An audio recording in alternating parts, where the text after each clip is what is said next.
بسم اللہ الرحمن الرحیم یا علی مدد۔ انسان کی حقیقت کیا ہے؟ انسان ایک مٹی کا پتلا ہے، اور وہ مٹی کا پتلا سنتا ہے، دیکھتا ہے، بولتا ہے، چلتا ہے، پھرتا ہے، کھاتا ہے۔ انسان غور کرے تو یہ بڑی تعجب کی بات ہے، ایک مٹی کا پتلا کیسے کھاتا ہے، پیتا ہے، چلتا ہے، پھرتا ہے، سنتا ہے، خدا جانے کیا کیا حرکتیں کرتا ہے۔ یہ ایک مٹی کا پتلا۔ کوئی بھی انسان، حقیقت یہ ہے کہ کوئی بھی انسان دیکھنے کے لیے آنکھ کا محتاج نہیں، سننے کے لیے کانوں کا محتاج نہیں، چلنے کے لیے پاؤں کا محتاج نہیں، بولنے کے لیے زبان کا محتاج نہیں، اور کسی چیز کو اٹھانے کے لیے یا مس کرنے کے لیے ہاتھوں کا محتاج نہیں۔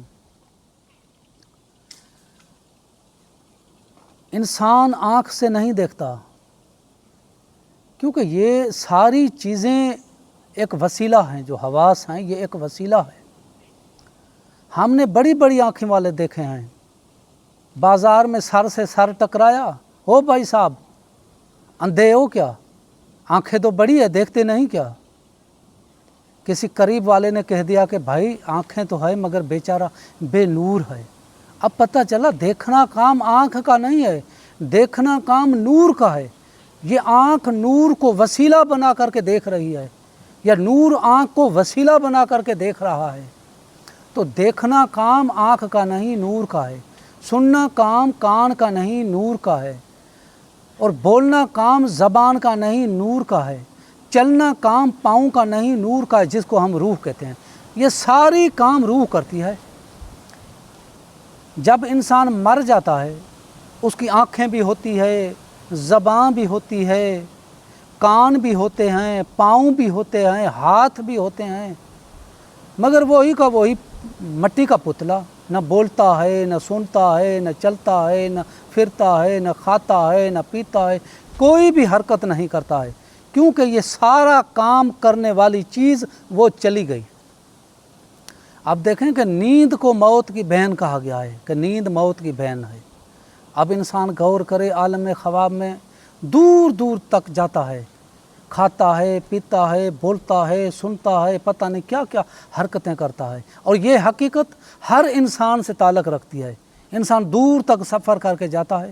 کیا یہ سفر جسم سے کرتا ہے؟ جسم تو بستر پہ پڑا ہے، سفر کر رہا ہے بغیر پاؤں کے، اور کھا پی رہا ہے، منہ سے کھا رہا ہے، منہ سے پی رہا ہے، مگر وہ منہ جسم کا نہیں ہے، کیونکہ جسم تو بستر پہ پڑا ہے۔ پھر کیا وہ کس سے کھا رہا ہے، کس سے پی رہا ہے؟ وہ روح سے کھا رہا ہے، روح سے پی رہا ہے، یہ ساری حرکتیں روح سے کر رہا ہے۔ تو کیا یہ منہ روح کا ہے؟ نہیں۔ کھا روح سے رہا ہے، پی روح سے رہا ہے، حرکت ساری روح سے کر رہا ہے، مگر روح کا جسم نہیں ہوتا ہے۔ کیوں؟ اگر روح کا ذاتی جسم ہوتا تو مٹی کا پتلا اس کو نہ دیا جاتا۔ اس لیے یہ اس بات کی دلیل ہے کہ روح کا منہ نہیں ہوتا ہے، اور بغیر منہ کے یہ روح کھا بھی رہی ہے، پی بھی رہی ہے، سن بھی رہی ہے، بول بھی رہی ہے، دیکھ بھی رہی ہے، چل بھی رہی ہے۔ آئیے اس حقیقت کو آپ قرآنی آیات سے سمجھیں۔ سورہ سجدہ کی آیت نمبر 13 ہے، جو میں نے آپ کو بار بار بتائی ہے، کیونکہ موضوع بھی یہی چل رہا ہے۔ سورہ سجدہ کی آیت میں جب انسان مرتا ہے تو مرنے کے بعد انسانی روح اللہ سے مخاطب ہو کے کلام کرتی ہے۔ کیا کہتی ہے؟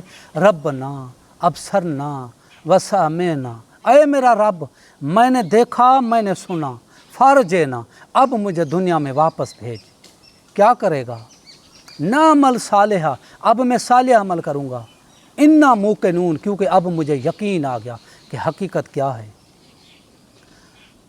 اب پتہ چلا کہ یہ روح اللہ سے خطاب کر رہی ہے، بول بھی رہی ہے، اور خود کہہ رہا ہے کہ میں نے دیکھا، میں نے سنا، دیکھ بھی رہی ہے، سن بھی رہی ہے۔ تو یہ بغیر پاؤں کے چل گئی، بغیر زباں کے بول رہی ہے، بغیر آنکھوں کے دیکھ رہی ہے، بغیر کانوں کے سن رہی ہے۔ اچھا، یہ روح کیا ہے؟ یہی سوال کیا گیا ہمارے نبی حضرت محمد مصطفیٰ صلی اللہ علیہ وسلم سے، یا رسول اللہ روح کیا ہے؟ رسول سے پہلے اللہ نے جواب دے دیا، سورہ بنی اسرائیل کی آیت نمبر 85، وَيَسْأَلُونَكَ عَنِ الرُّوحِ، اے حبیب یہ تم سے روح کے بارے میں سوال کرتے ہیں، قُلِ الرُّوحِ مِنْ أَمْرِ رَبِّي، تو ان کو کہہ دے کہ روح رب کے امر سے ہے۔ روح کیا ہے؟ رب کا امر ہے۔ اب مولا علی مشکل کشا منبر کوفہ پہ اپنے بیگانے کے آنکھوں میں آنکھیں ڈال کے فخر انداز میں کہتا ہے کہ انا امر اللہ و روح ہو، اللہ کا امر بھی میں ہوں، روح بھی میں ہوں۔ تو نتیجہ کیا نکلا؟ اوپر میں دلائل سے، قرآنی آیات سے یہ ثابت کرایا کہ انسان کھاتا بھی روح سے ہے، پیتا بھی روح سے ہے، بولتا بھی روح سے ہے، سنتا بھی روح سے ہے، چلتا بھی روح سے ہے، دیکھتا بھی روح سے، ساری حرکات روح سے کرتا ہے، اور مولا کہتا ہے کہ روح ہوں میں۔ تو نتیجہ کیا نکلا؟ میں نے فیصلہ آپ پہ چھوڑا، انصاف سے فیصلہ کرنا کہ اب نتیجہ کیا نکلا؟ سارا کام انسان روح سے کرتا ہے، اور روح ہے علی، تو انسان کھانے کے لیے مولا کا محتاج، انسان پینے کے لیے مولا کا محتاج، انسان سننے کے لیے مولا کا محتاج، انسان دیکھنے کے لیے مولا کا محتاج، انسان بولنے کے لیے مولا کا محتاج، انسان چلنے کے لیے مولا کا محتاج، ساری حرکت مولا کی مدد سے کرتا ہے۔ اب ساری زندگی انسان ایک ایک لمحہ، ایک ایک قدم مولا کا محتاج ہے، مولا کی مدد کے بغیر دیکھ نہیں سکتا، مولا کی مدد کے بغیر سن نہیں سکتا، مولا کی مدد کے بغیر کھا پی نہیں سکتا، مولا کی مدد کے بغیر چل پھر نہیں سکتا۔ پھر ایسے انسان کو شرم آنا چاہیے جو مولا سے بغض کرتا ہے، مولا سے دشمنی کرتا ہے، مولا سے ٹکر کھاتا ہے، جو لمحہ لمحہ قدم قدم مولا کی مدد کا محتاج ہے، ایک ایک لقمہ کھانے کے لیے مولا کی مدد کا محتاج ہے، ایک ایک لفظ بولنے کے لیے مولا کی مدد کا محتاج ہے، ایک ایک حرف سننے کے لیے مولا کی مدد کا محتاج ہے، ایک ایک قدم چلنے کے لیے مولا کی مدد کا محتاج ہے، ایک ایک سانس لینے کے لیے مدد کا محتاج ہے۔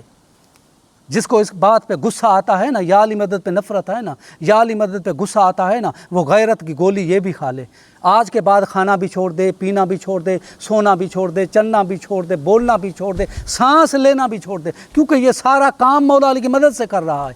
ورنہ کچھ غیرت کرے یا علی مدد تو کہہ دے، اگر یا علی مدد نہ بھی کہے پھر بھی لمحہ لمحہ قدم قدم مولا علی کی مدد کا محتاج تو ہے۔ کوئی بھی انسان مولا علی کی مدد کے بغیر جی نہیں سکتا، چل نہیں سکتا، پھر نہیں سکتا، کھا نہیں سکتا۔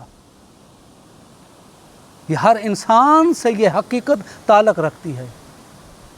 اچھا، روح کو قرآن پاک میں امر کہا گیا ہے، اللہ نے کہا کہ روح میرے امر سے ہے، اور آگے چل کے اللہ کہتا ہے کہ علی اول الامر ہے، روح امر، میرا مولا علی مشکل کشا اول الامر۔ روح کی حقیقت ایک ایسی حقیقت ہے جس کی حقیقت بیان نہیں ہو سکتی، اور یہ جو میں باتیں کر رہا ہوں یہ بھی قرآن اور اقوال کی مدد سے کر رہا ہوں، کیونکہ روح کی حقیقت بیان نہیں ہو سکتی۔ یہ اتنا مشکل موضوع ہے جو اس پہ بات کرنا بھی جرم ہے۔ تو روح ہے امر قرآنی آیات کے مطابق، اور مولا علی مشکل کشا ہے اول الامر، یہ بھی قرآنی آیات کے مطابق، یعنی روح محکوم ہے اور میرا مولا علی حاکم ہے۔ یہ روح حقیقت انسانیت ہے، 4 منزلیں کر کے روح اس ناسوتی دنیا میں آئی ہے۔ روح لاہوتی ہے، یہ لاہوت پہ رہتی تھی، اس کے بعد آئی آدم میں، اس کے بعد آئی مادر شکم میں، اس کے بعد آئی اس ناسوتی دنیا میں، 4 منزلیں کر کے پہنچی ہے۔ اب پھر بھی اس روح کو 4 منزلیں طے کرنی ہے، اسی منزل پہ پہنچنا ہے، لاہوت والی منزل پہ جہاں سے آئی ہے۔ اب کون سی 4 منزلیں؟ پہلی منزل ناسوت، یہ حیوانی دنیا، یہ دنیا حیوانی دنیا ہے، یہ نفسانی دنیا ہے، یہ مادیات کی دنیا ہے، یہ انسانی دنیا نہیں ہے، انسان کی دنیا لاہوت ہے، یہ حیوانی دنیا پہلی، جس کو ناسوت کہا جاتا ہے، پہلی منزل یہ طے کرنی ہے۔ اس کے بعد خیالات کی دنیا یا خیالات کا جہان جس کو جبروت کہا جاتا ہے، اس کے بعد فرشتوں کا جہان جس کو ملکوت کہا جاتا ہے، اس کے بعد ارواح کا جہان جس کو لاہوت کہا جاتا ہے۔ 4 منزلیں طے کرنی ہے۔ اگر ناسوت کی منزل پار کر کے جبروت تک پہنچ جائے تو پھر یہ حیوانوں سے افضل ہو جاتا ہے انسان، کیونکہ وہ حیوانوں کی جو دنیا ہے اس سے پار گزر گیا، اور پھر جبروت کی منزل طے کر کے ملکوت تک پہنچ جائے تو فرشتوں کے برابر ہو جاتا ہے۔ اگر پھر بھی ترقی کر کے اس منزل کو طے کر کے لاہوت تک پہنچ جائے تو پھر فرشتوں سے افضل ہو جاتا ہے۔ جیسے میرے مرشد پاک کا شعر ہے، روح الامین بے سوز دے یک منہ اگر و جنبن، ہر صبح و شام ز آنجا تیرہ شدہ است مارا۔ جہاں اگر جبرائیل ایک بال کے برابر بھی آگے بڑھے تو جل کر خاک ہو جائے، اور میں صبح و شام اس سے بھی آگے چلا جاتا ہوں۔ جو انسان اپنی روح کو کمال کے درجے تک پہنچاتا ہے وہ فرشتوں کی منزل سے بھی آگے چلا جاتا ہے، وہ فرشتوں سے بھی افضل ہو جاتا ہے۔ اگر وہ انسان اپنی روح کو کمال کی منزل طے نہیں کراتا، پاک اور پوتر نہیں کرتا، اس ناسوتی دنیا میں ہی گر پڑتا ہے، یعنی کہ اگر اس پر نفس غالب آ جاتی ہے پھر وہ انسان حیوان سے بھی بدتر ہے۔ اور اس حقیقت کے متعلق قرآن پاک کی سورہ فرقان آیت نمبر 43 آیت نمبر 44 میں حقیقت بیان کی گئی ہے۔ اور آیت من اتخذ الہہ ہوا، اے حبیب کیا تو نے ایسے شخص کو دیکھا ہے جس نے اپنی نفس کو، اپنی خواہش کو خدا بنا لیا ہے؟ اف انت تکون علیہ وکیلا، کیا تو ایسے شخص کا ذمہ دار ہو سکتا ہے؟ ام تحسب ان اکثرہم یسمعون او یعقلون، کیا ان میں سے اکثر سنتے اور سمجھتے بھی ہیں؟ انہم الا کالانعام، نہیں یہ تو جانوروں جیسے ہیں۔ بل ہم اضل سبیلا، بلکہ یہ جانوروں سے بھی زیادہ گمراہ ہیں۔ کون؟ جو انسان اس ناسوتی دنیا میں گر پڑے، جس پر نفس غالب آ جائے۔ اللہ قرآن پاک میں فرماتا ہے وہ حیوان سے بھی بدتر ہے، کیونکہ یہ حیوان کی دنیا ہے، وہ حیوان کی طرح رہ رہا ہے۔ حیوان کے پاس تو وہ روح نہیں ہے نا، حیوان کے پاس تو وہ عقل نہیں ہے نا، حیوان کے پاس تو وہ حقیقت نہیں ہے نا، پھر تو وہ حیوان سے بدتر ہو گیا۔ ایسی چیز ہونے کے باوجود بھی اس دنیا میں گر پڑے تو وہ حیوان سے بدتر ہے۔ یہ قرآن کی حقیقت ہے۔ اس لیے میرے دوستو، اس دنیا میں انسان کو بھیجا گیا ہے کہ اپنی روح کو کمال کے درجے تک پہنچائے، اپنی روح کو منزل مقصود تک پہنچائے، اپنی روح کو وہ منزلیں طے کرا کے لاہوت تک پہنچائے، اور جہاں سے وہ آئی تھی وہاں پہنچائے، اور جیسی پاک اور پوتر آئی تھی ویسا بنا کے بھیجے۔ اور یہ کام مولا علی مشکل کشا کی مدد کے بغیر نہیں ہو سکتا، نہیں ہو سکتا۔ میں 1000 دلیل دے سکتا ہوں۔ انسان کتنی بھی نمازیں پڑھے، روزے رکھے، حج کرے، زکاتیں دے، خیر خیراتیں کرے، کوئی بھی فعل کرے، کوئی بھی کام کرے، مگر اس کی روح پاک اور پوتر نہیں ہو سکتی سوائے مولا علی کی مدد کے بغیر۔ اس کا روح کو پاک اور پوتر بنانے کا جو بنیادی کام ہے وہ قلب سے ذکر علی ہے۔ جب انسان قلب سے ذکر علی کرتا ہے تو اس کی روح کی خوراک مل جاتی ہے، اور اس حقیقت کی طرف علامہ اقبال اشارہ کر رہا ہے، جہاں سے پلتی ہے روح کمبر کی۔ دیکھیں کہ روح کی خوراک کیا ہے، یہ علامہ اقبال اس حقیقت کی طرف اشارہ کرتا ہے، جہاں سے پلتی ہے روح کمبر کی، مجھے بھی ملتی ہے روزی اس خزینے سے۔ ہمیشہ ورد زباں ہے علی کا نام اقبال، کہ پیاس روح کی بجھتی ہے اس نگینے سے، مولا علی کے ذکر سے۔ اور دنیا کے ہر عارف نے، دنیا کے ہر ولی نے یہی بات کی ہے کہ اگر تم کو روح کو پاک اور پوتر کرنا ہے تو پھر مولا علی کا ذکر کرو۔ اس لیے حضور پاک نے فرمایا کہ ذکر ولی عبادہ، علی کا ذکر عبادت ہے۔ زینوا مجالسکم بے ذکر علی یبن ابی طالب، اپنے مجلسوں میں، اپنے کچہریوں میں علی کا ذکر کرو۔ جہاں بھی بیٹھو، گھر میں بیٹھو علی کا ذکر کرو، اپنی ماں کے سامنے بیٹھو علی کا ذکر کرو، اپنی بہن کے سامنے بیٹھو علی کا ذکر کرو، اپنی بیٹیوں کے سامنے بیٹھو علی کا ذکر کرو، اپنے دوستوں میں بیٹھو علی کا ذکر کرو، اپنی بارگاہوں میں بیٹھو علی کا ذکر کرو، بازاروں میں علی کا ذکر کرو، جنگلات میں علی کا ذکر کرو، بر میں بحر میں ہر جگہ علی کا ذکر کرو، کیونکہ یہ زندگی کا مقصد ہے۔